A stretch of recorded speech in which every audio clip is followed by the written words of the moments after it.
తెలంగాణ హస్తం పార్టీలో జూబ్లీహిల్స్ ఉప ఎన్నిక పంచాయతీ తెరపైకి వచ్చింది. టికెట్ కోసం పోటీ నెలకొంది.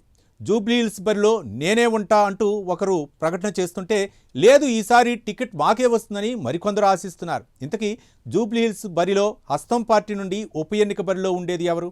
టికెట్ కోసం ప్రయత్నాలు చేస్తున్నది ఎవరు? Let's watch the story.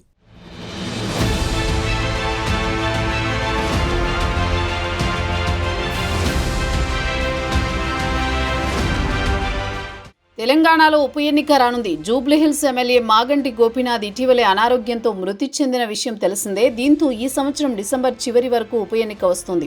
దీంతో రాజకీయ పార్టీలు ఆశావహులు ఎవరి ప్రయత్నాలు వారు చేస్తున్నారు. అయితే ప్రతిపక్ష పార్టీల నుండి పోటీలో ఉండడం వేరు, అధికార పార్టీ నుండి పోటీలో ఉండడం వేరు. దీంతో అధికార పార్టీలో టికెట్ కోసం ఇప్పటి నుండే పోటీ నెలకొంది. టికెట్ కోసం ఎవరి ప్రయత్నాలు వారు మొదలుపెట్టారు.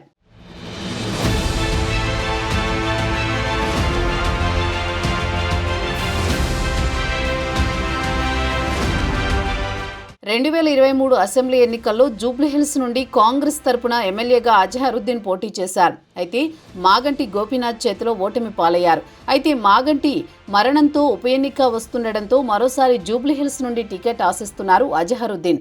టికెట్ ఆశించడమే కాదు, జూబ్లీహిల్స్ ఎన్నికల బరిలో నేనే ఉంటానని ఒక స్టేట్మెంట్ కూడా ఇచ్చారు. దీంతో ప్రస్తుతం అధికార హస్తం పార్టీలో ఉప ఎన్నిక వేడి రాజుకుంది. టికెట్ కోసం ఎవరి ఎత్తుగళ్లు వారు వేస్తున్నారు. ఇందులో నవీన్ యాదవ్ అలాగే మాజీ మేయర్ బొంతు రామ్మోహన్ ఇద్దరూ టికెట్ కోసం తీవ్రంగా ప్రయత్నాలు మొదలుపెట్టినట్టు సమాచారం.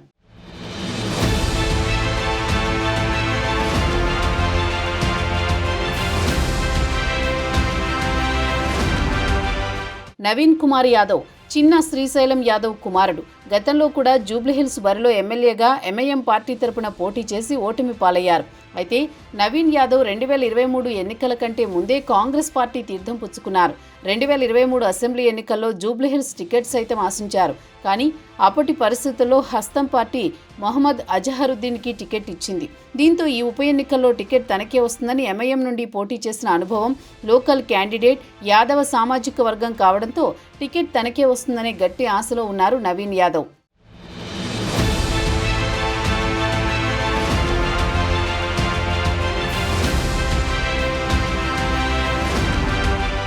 ఇక బీఆర్ఎస్ క్రియాశీలకంగా ఉన్న నేత బొంతు రామ్మోహన్ 2023 ఎన్నికల కంటే ముందే రామ్మోహన్ సైతం కాంగ్రెస్ పార్టీలో చేరారు.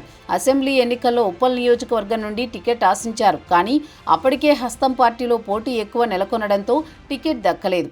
అలాగే పార్లమెంట్ ఎన్నికల్లో సైతం సికింద్రాబాద్ ఎంపీ టికెట్ ఆశించినా అప్పటి రాజకీయ పరిస్థితుల నేపథ్యంలో టికెట్ దక్కలేదు. అయితే బొంతు రామ్మోహన్ మున్నూరు కాపు సామాజిక వర్గం, రామ్మోహన్ భార్య యాదవ సామాజిక వర్గం. ఇక రామ్మోహన్ జీహెచ్ఎంసీ మేయర్గా కూడా పనిచేసిన అనుభవం ఉంది. జీహెచ్ఎంసీపై పట్టు ఉంది. ఇంట్లో 2 సామాజిక వర్గాలున్నాయి. వీటన్నింటికంటే రామ్మోహన్ బీఆర్ఎస్లో కీలక నేత. కేటీఆర్ టీం అనే ముద్ర ఉంది.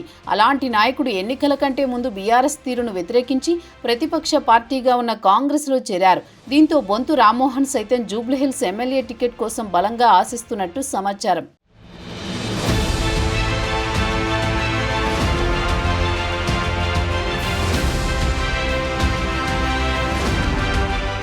అయితే పీసీసీ మాత్రం ఉప ఎన్నికల బరిలో ఎవరుంటారు అనేది హైకమాండ్ నిర్ణయం తీసుకుంటుంది. ఈ నేపథ్యంలో ఎలక్షన్ కమిటీ కొన్ని పేర్లు పరిశీలించి కాంగ్రెస్ సెంట్రల్ ఎలక్షన్ కమిటీకి పంపిస్తుంది. ఆ తర్వాత నిర్ణయం ఉంటుందని కొందరు ముఖ్య నేతలు చెప్పుకొచ్చారు. దీంతో జూబ్లీహిల్స్ ఉప ఎన్నిక టికెట్పై హస్తం పార్టీలో ఇప్పటి నుండే చర్చ జోరుగా సాగుతోంది. చూద్దాం మరి పార్టీ ఎవరి వైపు చూస్తుందో, హైకమాండ్ ఎవరికి టికెట్ ఇస్తుందో.